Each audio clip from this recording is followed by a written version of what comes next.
भौजी के जे लग जाई मोहर करे जाहो सोहर गवाए लागी। राज भौजी के जे लग जाई मोहर करे जाहो सोहर गवाए लागी।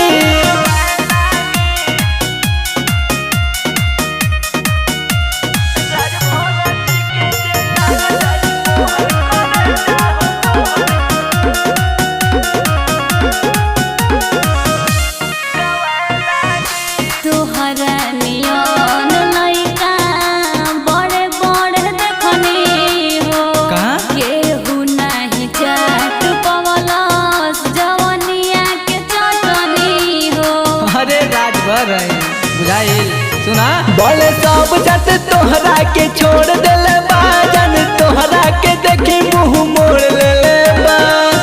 वही से जानी बोला बाबू कुछ दिन के बाद वो बुझाए लागी।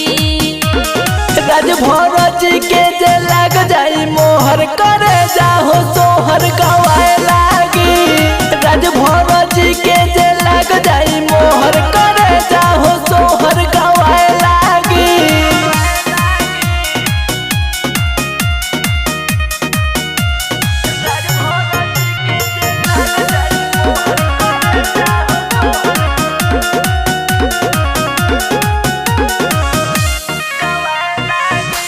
लकी बेदर्दी बतिया सुन कान खोल के बोला लाग जाए झटका पढ़े लगबा तू भूगोल के।